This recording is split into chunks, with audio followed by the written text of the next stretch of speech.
মোবাইলের recharge card চুরির অপবাদ দেওয়া হয় প্রথমে, এরপর বেঁধে মারধর, ধারালো অস্ত্র দিয়ে খুঁচিয়ে খুঁচিয়ে রক্তাক্ত করা হয় হাত, চলে হত্যা চেষ্টাও। কিশোরগঞ্জের পাকুন্দিয়ায় সবুজ নামের এক কিশোরের ওপর এভাবেই নির্যাতন চালানো হয়। শরীরে ক্ষত নিয়ে এখন হাসপাতালে বিছানায় কাতরাচ্ছে সবুজ। আর ঘটনার পর থেকেই পলাতক অভিযুক্তরা। কিশোর সবুজের হাতে প্রতিটি ক্ষত বলে দিচ্ছে কতটা নির্যাতন করা হয়েছে তার উপর। গেল সোমবার সকাল 11টার দিকে পাকুন্দিয়ার পাটুয়া ভাঙ্গায় পবনখালী বাজারে ফিরোজ মিয়ার দোকানে গিয়েছিল সবুজ।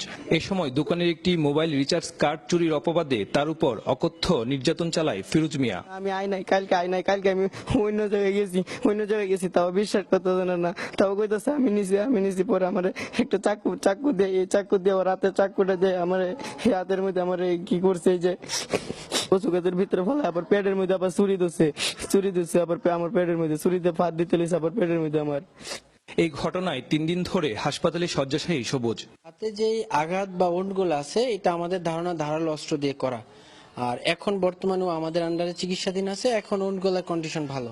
3 বছর বয়সে বাবাকে হারায় সবুজ। জীবিকার তাগিদে মাও দেশের বাইরে। ছোট থেকে নানা বাড়িতে বেড়ে ওঠা এই কিশোরের উপর এই অমানসিক নির্যাতনে জড়িতদের শাস্তি দাবি করেছেন স্বজন ও এলাকাবাসী। ওর বাবা নাই, মা নাই, কেউ নাই, আমরা ওই ছেলেটারে মনে করেন যে ছোট থেকে বড় আমরা অতটুক বড় করছি, আমরা কোনোদিনই ছেলের গায়ে হাত তুলি নাই, তাই ও যেন মানে এইটা যেন মানে অতটুক আঘাত করছে এইটার আমরা বিশ্বাস চাই। ছেলে আমার দাদা লাগে, আমি কথা বলছি সুস্থ বিচারের কাছে চাই। এদিকে ঘটনার পর থেকে খুঁজে পাওয়া যাচ্ছে না অভিযুক্ত ফিরোজ মিয়াকে। আসামিকে গ্রেপ্তারের জন্য আমরা অভিযান পরিচালনা করতেছি। আশা করি খুব সহসা আসামিকে গ্রেপ্তার করে আইনের আওতায় আনতে সক্ষম হব ইনশাআল্লাহ। সুলতান মাহমুদ কনিক, চ্যানেল 24, কিশোরগঞ্জ।